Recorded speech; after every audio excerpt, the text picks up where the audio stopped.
Renungan Pagi, Christ Triumphant atau Kristus yang Menang oleh Ellen G. White, 13 Juli 2025. Mari kita berdoa. Bapa kami yang di sorga, Allah pencipta langit dan bumi, laut dan segala isinya, Allah yang maha besar, maha kuasa, sumber segalanya, yang kami sembah selalu melalui anak-Mu yang tunggal, Yesus Kristus.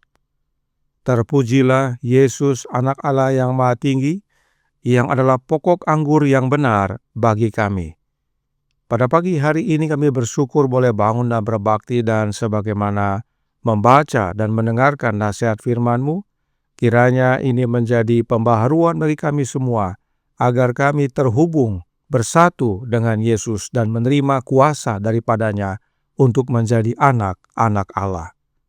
Beserta kami sepanjang perbaktian ini, kehendak-Mu yang jadi. Ampun kami akan dosa dan salah, karena kami berdoa hanya dalam nama anak Allah yang tunggal, Yesus Kristus, yang adalah Tuhan dan Juru Selamat kami. Amin. Renungan hari ini akan dibacakan oleh Ibu Dorcas Nababan. Kepada Ibu Dorcas, kami persilahkan. Selamat pagi saudara-saudara di dalam Kristus. Bacaan renungan pagi kita pada hari ini dengan judul Yesus memberikan kepada kita kuasa untuk menjadi anak-anak Allah. Tetapi semua orang yang menerimanya diberinya kuasa supaya menjadi anak-anak Allah, yaitu mereka yang percaya dalam namanya. Yohanes 1 ayat 12. Kita adalah milik Tuhan. Kristus telah membayar sejumlah uang tebusan bagi kita yang tidak dapat dihitung dengan cara apapun. Ia menyerahkan dirinya sebagai persembahan yang hidup bagi Allah. Ia menanggung dosa-dosa pelanggar hukum agar Allah dapat berlaku adil dan sekaligus menjadi pembenar bagi orang berdosa yang bertobat dan percaya. Di padang gurun pencobaan, ia mengalahkan setiap pencobaan dalam hal selera makan. Ia berpuasa 40 hari 40 malam, dan dalam kondisinya yang lemah, setan menyerangnya. Namun, ia tidak menjawab dengan kata-katanya sendiri, karena setan siap untuk terlibat dalam pertentangan jika ia melakukan ini. Pencobaan yang menyindir itu disampaikan. Jika engkau anak Allah, perintahkanlah supaya batu-batu ini menjadi roti. Namun, kata jika tersebut tidak diterima dan tidak ada dasar untuk pertentangan. Dalam kodrat manusiawinya, Yesus memberikan bukti bahwa dalam setiap godaan yang digunakan setan untuk menyerang manusia yang telah jatuh, ada pertolongan bagi mereka di dalam Allah jika mereka mau berpegang teguh pada kekuatannya dan melalui penurutan berdamai dengannya. Seluruh sorga sedang menyaksikan pekerjaan musuh terhadap Kristus ketika dicobai demi umat yang telah jatuh. Dan seluruh sorga sedang menyaksikan usaha setiap jiwa individu di bawah setiap godaan yang akan menjerat pria dan wanita. Jika mereka akan menolak godaan, jika mereka tidak akan menyerah pada titik apapun, setan tidak akan memperoleh kemenangan. Dalam buku-buku sorga akan tercatat namamu bahwa pada hari seperti itu, setan berusaha untuk menggulingkan dan menjerat salah satu dari orang-orang tebusanku. Tetapi orang yang dicobai itu memandang kepadaku, sang pemenang, dan aku memberinya malaikat untuk menekan balik musuh yang kuat itu. Dan apa yang akan dijawab oleh mereka yang telah berpaling dari terang dan pengetahuan serta menjalani kehidupan yang ceroboh dan memenjakan diri sendiri? Banyaknya bukti yang telah ditunjukkan orang-orang di hadapan mereka, banyaknya talenta yang telah mereka terima, hasil yang diberikan kepada sang guru. Ini semua akan menentukan nasib mereka untuk selamanya. Mereka yang telah memperoleh hak istimewa dan kesempatan, serta terang demi terang, akan menemukan diri mereka dibandingkan dengan mereka yang keuntungan keagamaannya terbatas, tetapi yang telah berusaha dengan tekun dan gigih untuk meraih kehidupan kekal. Atas mereka itu, Tuhan bersuka cita dengan nyanyian. Manuskrip 49-1897. Demikian bacaan renungan pagi untuk kita pada pagi ini. Tuhan Yesus memberkati. Terima kasih atas penata layanan Ibu Dorcas. Tuhan Yesus memberkati. Selamat pagi saudaraku dalam Tuhan. Mari kita ikuti penjelasan Roh Nubuat berikut ini untuk memahami tentang kuasa. The Desire of Ages halaman 509 paragraf 4 berkata, Kerajaan Kristus didirikan bukan melalui keputusan pengadilan, dewan, atau majelis legislatif, bukan melalui perlindungan orang-orang besar duniawi, melainkan melalui penanaman alamiah Kristus dalam diri manusia melalui pekerjaan Roh Kudus. Tetapi semua orang yang menerimanya diberinya kuasa supaya menjadi anak-anak Allah, yaitu mereka yang percaya dalam namanya. Orang-orang yang diperanakan bukan dari darah atau dari daging, bukan pula secara jasmani oleh keinginan seorang laki-laki, melainkan dari Allah. Yohanes 1 ayat 12 dan 13. Kerajaan apa yang dimaksudkan? Kerajaan kasih karunia. Kerajaan kasih karunia itu didirikan dengan cara menanamkan alamiah Yesus Kristus dalam diri manusia melalui pekerjaan Roh Kudus. Inilah kuasa yang Yesus berikan agar kita menjadi anak-anak Allah. Nah, apakah yang dimaksudkan dengan menanamkan alamiah Kristus dalam diri manusia?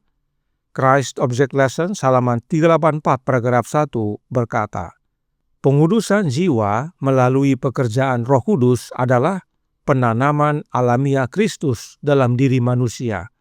Agama Injil adalah Kristus dalam hidup, suatu prinsip yang hidup dan aktif.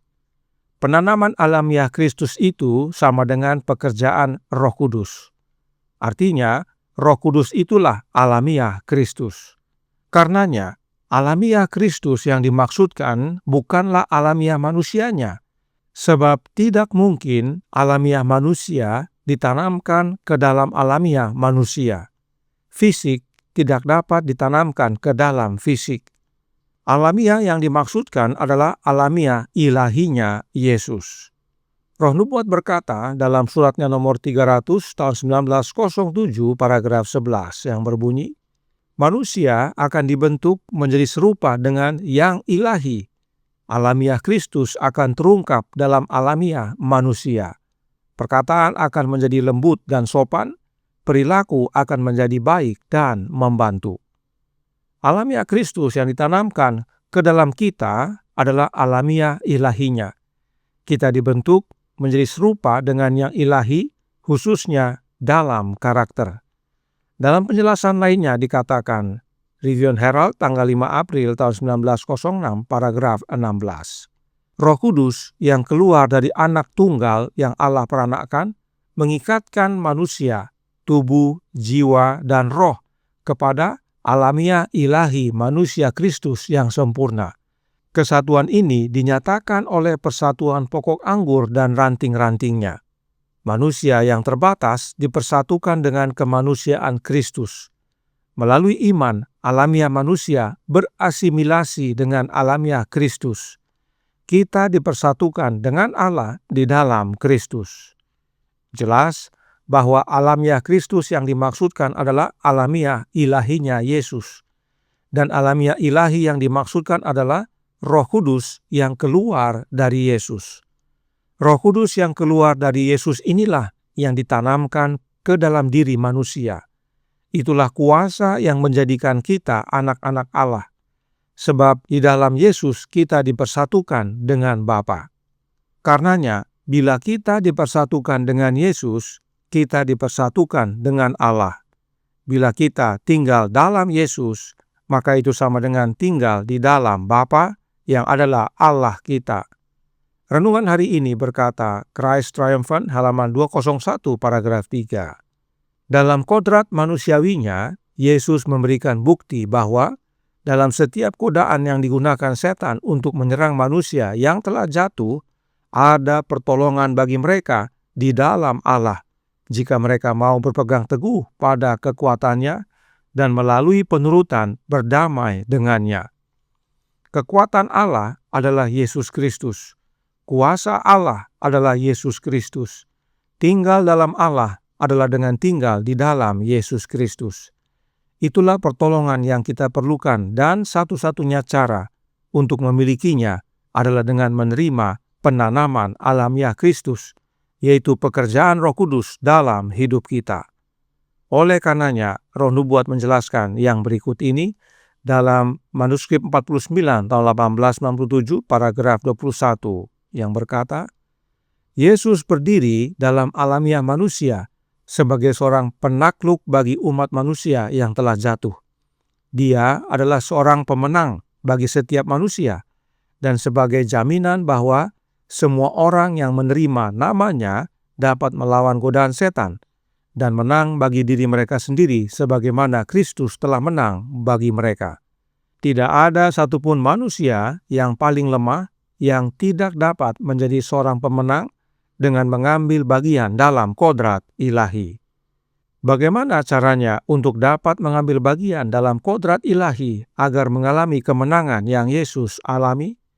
Ingat pekabaran renungan pagi tanggal 10 Juli 2025 yang baru lalu, di mana Roh Nubuat menyatakan bahwa untuk kita dapat mengambil bagian dalam kodrat ilahi adalah dengan menerima Roh-Nya Yesus yang kudus. Jadi, dalam mengambil bagian kodrat ilahi dan menanamkan alamiah Kristus ke dalam manusia adalah sama, sebab medianya sama, yaitu Roh Kudus, yaitu Roh-Nya Kristus. Itu sebabnya Roh Nubuat lanjutkan dalam paragraf yang sama dengan gambaran berikut ini yang berbunyi, sebagaimana ranting bersatu dengan pokok anggur dan menjadi pengambil bagian dari nutrisi anggur, demikian pula ia yang bersatu dengan Kristus, menyerap unsur-unsur kehidupan Kristus dan menjadi ranting dari pokok anggur yang hidup. Setiap anggota keluarga manusia dimuliakan dengan pencapaian kemenangan yang luar biasa ini, yang memungkinkan setiap jiwa untuk menjadi pengambil bagian dalam kodrat ilahi jika ia mau terhubung dengan Kristus. Jelas sekali, inilah yang Yesus maksudkan dalam Yohanes pasal 15. Saat ranting-ranting terhubung dengan pokok anggur, maka ranting-ranting mengambil bagian dari pokok anggur, yaitu mengambil sari makanan untuk hidup. Itulah gambaran bagi kita.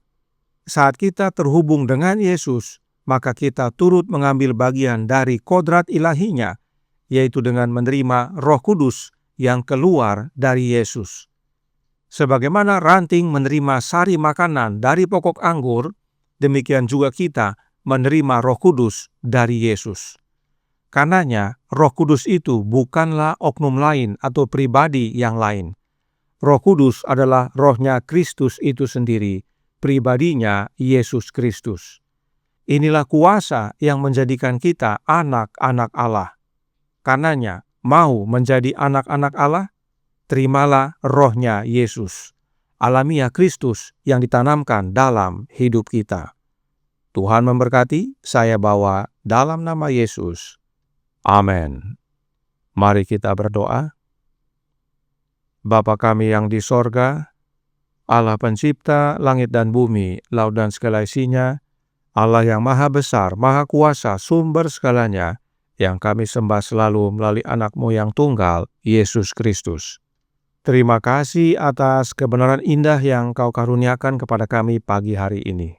Kebenaran vital, yaitu untuk kami dapat menerima kuasa agar kami menjadi anak-anak-Mu ya Bapa, hanyalah dengan menerima penanaman alamiah Kristus dalam hidup kami. Dan alamiah yang dimaksudkan adalah alamiah ilahinya, yaitu dengan menerima Roh Kudus yang keluar dari Yesus. Karenanya tolong kami ya Bapa, suruhlah Roh Anak-Mu dalam hati ini, dan biarlah kami semua yang percaya oleh iman membuka hati, menerima kehadiran Roh Kristus dalam hidup ini. Maka kami turut mengambil bagian dalam kodrat ilahinya dan diubahkan menjadi serupa dengan Dia dalam karakter. Dan itulah satu-satunya syarat untuk kami dapat mewarisi kehidupan yang kekal. Beserta kami sepanjang hari ini kehendak-Mu yang jadi, ampun kami akan dosa dan salah, karena kami berdoa hanya dalam nama Anak Allah yang tunggal, Yesus Kristus, yang adalah Tuhan dan Juru Selamat kami. Amin.